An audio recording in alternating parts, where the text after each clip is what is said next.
بسم اللہ الرحمن الرحیم۔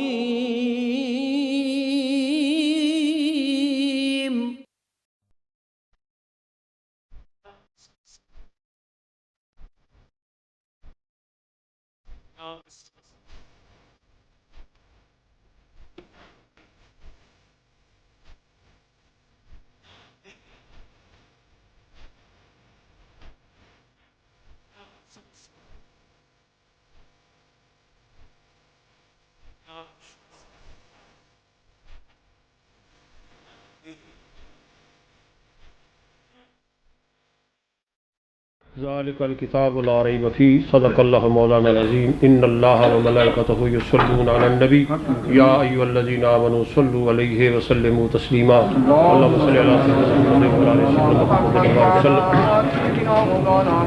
سامعین نظام، بقول مولانا شبیر طارق آپ نے علاموں کی تقریر سنی ہے۔ میری تقریر جو ہے یہ علاموں والی نہیں ہے، یہ مزدوروں جیسی باتیں، تو آپ بالکل اسی نیج پر میری بات جو ہے وہ سنیں۔ علاموں کی تقریریں تو آپ نے پہلے سماعت فرما لی ہیں۔ میں نے آپ کے سامنے قرآن مجید کا بالکل ابتدائی حصہ جو مجھ سے پہلے علماء کرام نے آپ کے سامنے تلاوت کیا وہ پیش کیا ہے۔ خالق کائنات نے ارشاد فرمایا کہ یہ کتاب یعنی قرآن مجید لا ریب فیہ ہے۔ یہ لا جو ہے نا، اسے نحوی لوگ جو ہے لا نفی جنس کہتے ہیں۔ نفی جنس جب ہو، لا نفی جنس کا ہو، کبھی کوئی شک ہو سکتا ہے، ویسے اس میں یہ شک ہے، یہ شک ہے، یہ شک ہے، یہ اللہ کا کلام ہے یا نہیں، یہ حضور پر اترا ہے یا نہیں، یہ آپ نے بنایا ہے یا کسی اور نے بنایا ہے۔ اگر یہ لا نہ ہو عربی میں یہاں تو اس قسم کے شبہات پیدا ہو سکتے ہیں۔ ناوی یہ کہتے ہیں کہ جس لفظ پر لا نفی آ جائے تو وہ اس کے بعد کے جتنے بھی جنسیں ہیں ان سب کی وہ نفی کرتا ہے۔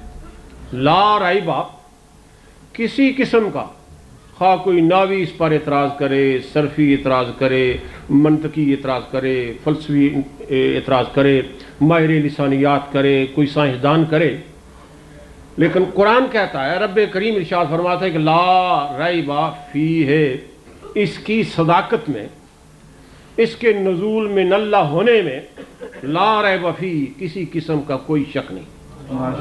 یہ سچ ہے، اور ہے یہ کیا؟ ہدی للمتقین، اس سے اللہ سے ڈرنے والے، خوف خدا رکھنے والے، گناہوں سے بچنے والے ہدایت پاتے ہیں۔ یعنی ایماندار جو ہیں، جو اس کی تعظیم و توقیر کرتے ہیں، وہ اس سے نصیحت، ہدایت حاصل کر سکتے ہیں اگر وہ کرنا چاہیں تو۔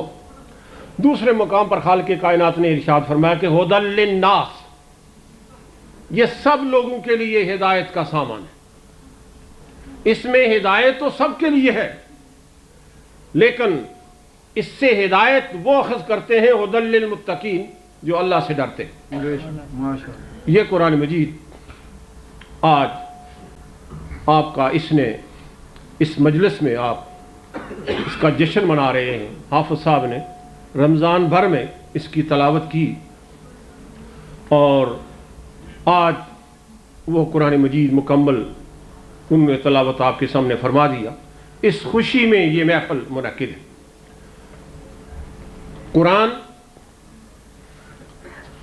ہمارے مسلمانوں کے عقیدہ کے مطابق ناسخ سابقہ ادیان کا ہے۔ پہلے جتنے ادیان ہیں ان سب کو یہ ناسخ کرتا ہے، منسوخ کرتا ہے، یہ ناسخ ہے ان کو۔ پہلی کتابیں جن میں رد و بدل ہو گیا تھا ان کا بھی یہ ناسخ ہے، جیسا کہ پیر برق صاحب نے ایک مصرے میں کہا ہے، توریت، انجیل، زبور مٹ گئی، آیا جدو قرآن محمدی ہے۔ یعنی ان کتابوں میں اپنی سمجھ کے مطابق، اپنی سوچ کے مطابق، اپنے اغراض و مقاصد کے مطابق کچھ تبدل اور تغیر اس زمانے کے لوگوں نے کیے۔ خالق کائنات نے قرآن مجید اتارا اور ان تمام ادیان کو اور ان تمام کتابوں کو ناسخ کیا، منسوخ کیا۔ یہ ان کا ناسخ۔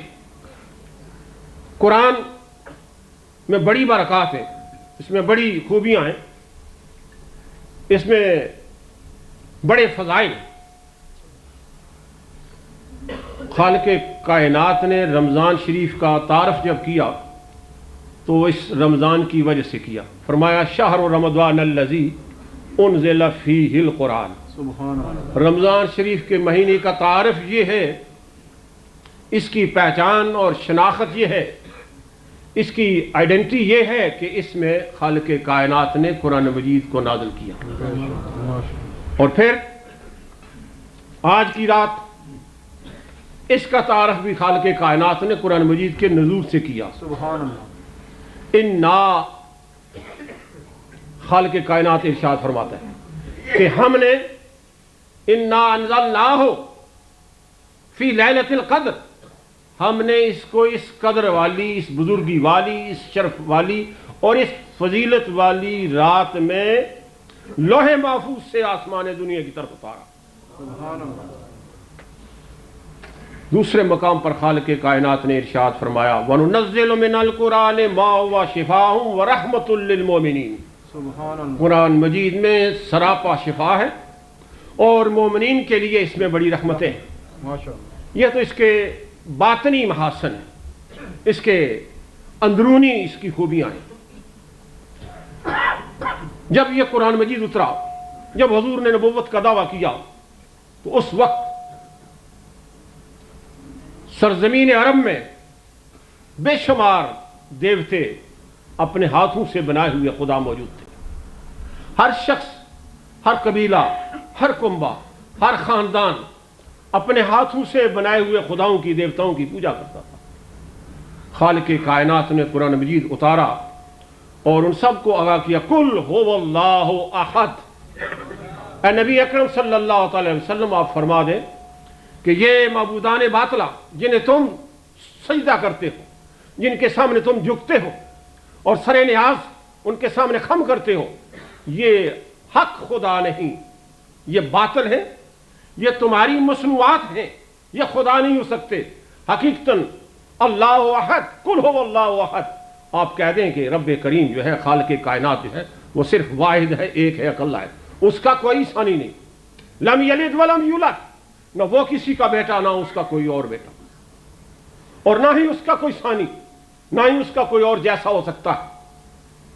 قرآنی یہ تصور ہے اور خالق کائنات نے حضور کے توسط سے یہ قرآنی تصور کہ خدا ایک ہے، یہ دنیا کے سامنے پیش کیا۔ اور قرآن نے حضور کے بارے میں ارشاد فرمایا محمد الرسول اللہ، حضور نبی کائنات صلی اللہ تعالی علیہ وسلم اللہ کے رسول ہیں۔ سامی نظام، بہت سے لوگوں نے آپ کو اور آپ سے پہلے جو نبی تھے ان کو اپنے جیسا سمجھا، اپنے جیسا سمجھ کر انہوں نے ان کی تعلیمات سے روگردانی کی اور انحراف کیا۔ خالق کائنات نے کلیئر الفاظ میں ارشاد فرمایا کہ محمد الرسول اللہ، محمد صلی اللہ تعالی علیہ وسلم اللہ کے بھیجے ہوئے پیغمبر ہیں، رسول ہیں، پرافٹ ہیں۔ یعنی ان کی وہ بات جسے وہ قرآن کہتے ہیں وہ ان کی اپنی بات نہیں بلکہ ان کے خالق کائنات کی بات ہے۔ قرآن مسلمانوں کے عقیدہ کے مطابق اللہ تعالیٰ کا کلام ہے اور مشہور ضرب المثل ہے، یہ کہاوت بڑی مشہور ہے کہ کلام الامام امام الکلام، بڑے آدمی کی بات، بڑی شخصیت کی بات بڑی بات ہوا کرتی ہے۔ جتنا بڑا شخص ہو، جتنا بڑا اس کا مقام اور مرتبہ ہو، اس کی بات کا وزن اس کے مقام کے لحاظ سے دیکھا جاتا ہے۔ خالق کائنات، نہ اس کی کوئی ابتدا، نہ اس کی کوئی انتہا، نہ اس کا کوئی ثانی، نہ اس کا کوئی خالق، نہ اس کا کوئی مالک، نہ اس کے علوم کو کوئی اور کلی طور پر جاننے والا، وہ علام الغیوب ہے، وہ جو چاہے یفعل ما یرید، جو چاہے وہ کرتا ہے۔ اس خالق کائنات کا کلام جو ہے اس کے مقام کے لحاظ سے دیکھا جاتا ہے، کیونکہ جس طرح وہ بے مثال ہے، بے نظیر ہے، اس جیسا کوئی نہیں، اس کا کلام بھی بے مثال ہے۔ سامی نظام، عرب کی سرزمین جس میں طرح طرح کی برائیاں تھیں، انسانیت نام کی کوئی چیز وہاں موجود نہیں تھی. چھوٹی چھوٹی بات پر کئی 100 سال لڑائیاں ہوتی رہتی تھیں. عورت کا مقام، بچیوں کا مقام سوسائٹی میں عام حیوانوں سے بھی کم تر تھا. غریب کو انتہائی ذلیل سمجھا جاتا تھا. اکثریت اقلیت پر غلبہ حاصل کر کے ان کو تباہ و برباد کر رہی تھی. طاقت نہتے لوگوں پر ظلم و ستم کر رہی تھی. ایسے عالم میں خالق کائنات نے قرآنی درس دیا کہ لا تظلمون ولا تظلمون، نہ تم کسی پر زیادتی کرو نہ کوئی دوسرا تم پر زیادتی کرے. سامعین نظام، آج پوری دنیا میں جو اخلاقی، معاشرتی بیماریاں، کمزوریاں پھیل چکی ہیں اور ساری دنیا چلا رہی ہے کہ ساری دنیا میں یہ جو بیماریاں اخلاقی ہیں اس سے قوم و ملت کو نقصان پہنچ رہا ہے. سامعین نظام، قرآن جو عقل و خرد کا مذہب ہے، اسلام جو عقل و خرد کو دعوت دیتا ہے، جو دانائی، بینائی اور فراست کا دین ہے، اس نے حضور نبی کائنات صلی اللہ علیہ وسلم کی زبان مبارک سے قرآن مجید کی صورت میں ان تمام ابتدائی بیماریوں کا علاج پیش کیا ہے.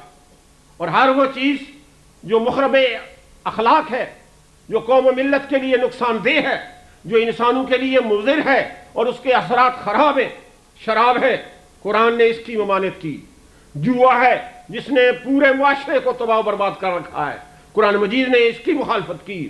بدکاری ہے جس سے ہزاروں بیماریاں پیدا ہوتی ہیں، قرآن نے اس کی مخالفت کی.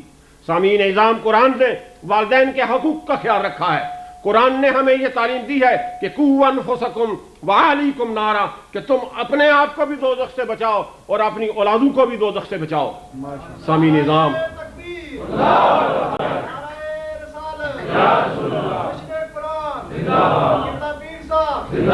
اسی بنا پر حضور نبی کائنات صلی اللہ علیہ وسلم کا ارشاد ہے، خیرکم من تعلم القرآن وعلمہ، تم میں سے بہتر وہ شخص ہے جو قرآنی علوم سے اپنے آپ کو آراستہ اور پیراستہ کرے اور پھر ان انوار سے دنیا کا مستنیر کرے، دوسروں کو منور کرے، انہیں روشن کرے، ان کو وہ فیضان بخشے، اس لیے کہ قرآن نے ایک مکمل ضابطہ حیات ہے.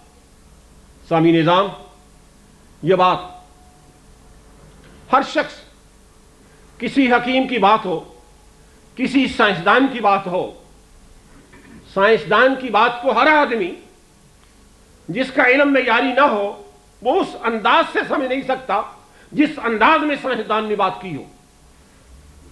سائنسدان کی بات کو صحیح طور پر اس سٹینڈرڈ کا آدمی جو ہے، اعلیٰ پائے کا آدمی جو ہے، وہ ان نکات کو اسی وقت سمجھ سکتا ہے جبکہ اس کے پاس معیاری علم ہو. قرآن مجید جو ہے اس میں عام